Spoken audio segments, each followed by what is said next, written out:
Hello दोस्तों। Madhya Pradesh pollution control board की तरफ से रिक्रूटमेंट आया है असिस्टेंट इंजीनियर एनवायरनमेंट की पोस्ट के लिए।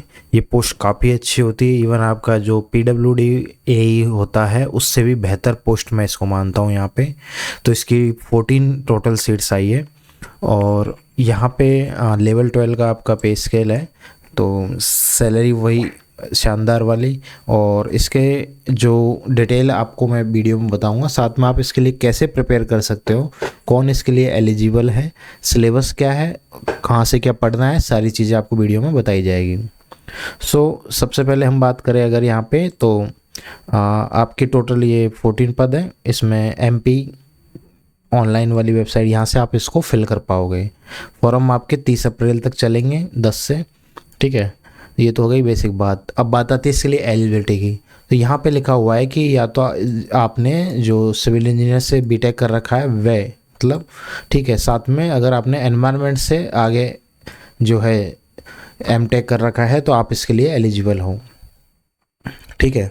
तो यहाँ पे ये इसकी एलिजिबिलिटी क्राइटेरिया हो गया। और आपका कैटेगरी वाइज क्लासिफिकेशन भी यहाँ पे दिया हुआ है। एज लिमिट दी हुई है 21 मिनिमम, मैक्सिमम 40 और प्लस एक्स्ट्रा रिजर्वेशन वाली भी चीज़ें है। ये मैं आपको स्टार्टिंग में बता ही चुका हूँ, ठीक है। और यहाँ पे देखो एक चीज़ लिखी हुई है कि एग्ज़ाम होगा सीबीटी बेस्ड, साथ में इंटरव्यू होगा आपका, ठीक है। और 3 गुना कैंडिडेट यहाँ पे बुलाए जाएंगे, ठीक है, जो आपके एग्ज़ाम में पास होंगे। और उसके बाद में यहाँ पे आपके जो है जितना आपका जैसे एग्ज़ाम का जो बैटेज होगा उसका 80% और इंटरव्यू का 20%, दोनों मिला के आपकी फाइनल मेरिट लिस्ट आपकी तैयार की जाएगी। तो इस तरह से आपका इसमें जो रहेगा, ठीक है, पैटर्न। अब बात आती है सिलेबस की, ठीक है। तो आपका जो सीबीटी का सिलेबस है वो आपका राजीव गांधी प्रौद्योगिकी विश्वविद्यालय भोपाल द्वारा एनवायरनमेंट इंजीनियरिंग में जो आपका सिलेबस है उसके हिसाब से है यहाँ पे।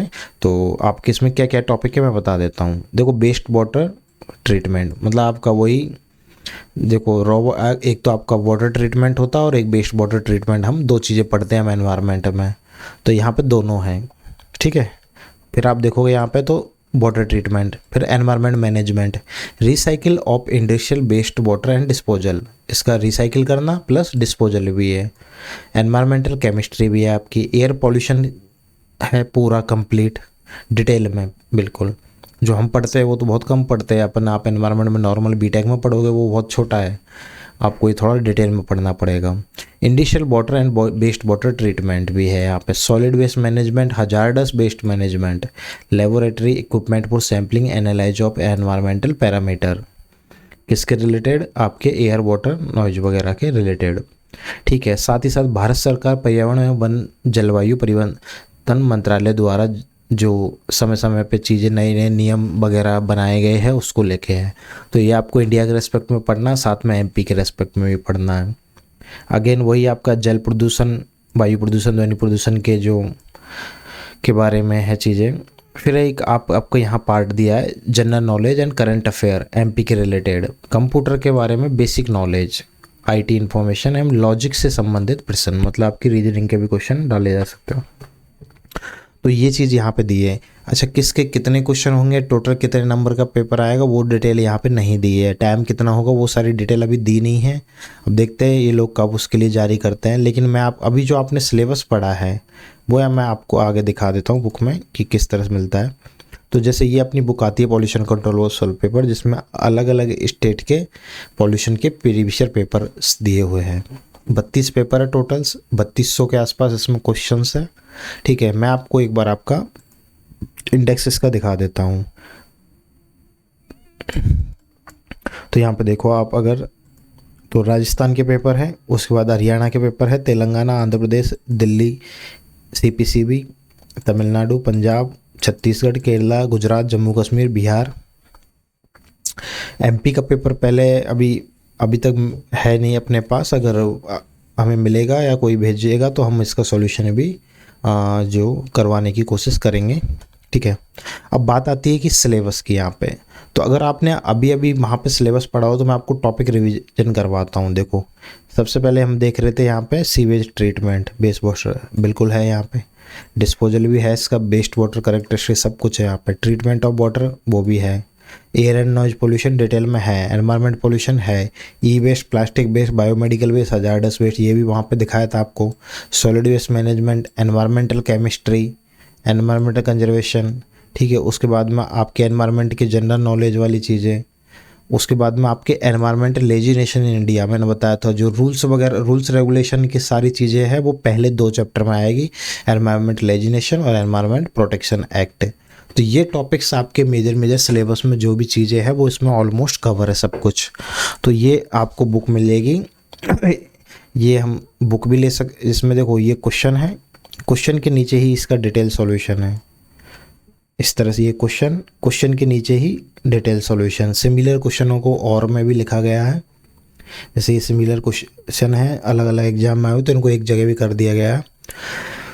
इस बुक की खास बात यह है कि जैसे सपोज करो क्वेश्चन आया वाटर प्रिवेंटेशन एक्ट के बारे में कि कब आया, तो हमें पता है 1974 में आया, लेकिन हमने यहाँ पे आप ये वाटर एक्ट के बारे में तो पढ़ोगे ही यहाँ पे आप, साथ ही साथ हमने फॉरेस्ट एक्ट कब आया वो भी लिख दिया, वाइल्ड एक्ट कब आया आपका, water act, forest act, air act, environment protection act, noise act, biodiversity act. तो आपका क्वेश्चन इस हिसाब से सॉल्यूशन को तैयार किया है कि आप अगर सॉल्यूशन को अच्छे से पढ़ोगे तो आपकी थ्योरी भी बहुत अच्छे से रिवीजन हो जाएगा और आपके इंपॉर्टेंट जो पॉइंट है वो सब यहाँ पे कवर अप होते जाएंगे, ठीक है। तो ये आपको जो है बुक ये आपको मिल जाएगी अमेजॉन, फ्लिपकार्ट पे, प्लस हमारे जो ऑफिशियल डिस्ट्रीब्यूटर हैं उन वहाँ पे भी मैं वीडियो की डिस्क्रिप्शन में डिटेल्स दे दूँगा।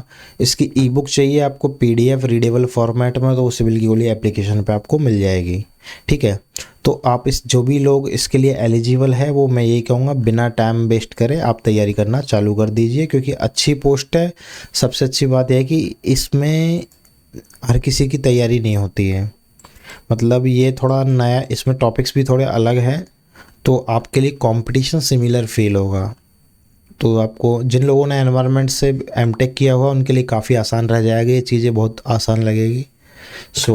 आपके लिए सेपरेटली वैकेंसी अच्छा मौका है। और इसके रिगार्डिंग कोई क्वेरी हो तो आप वीडियो के कमेंट में पूछ सकते हो। Thank you.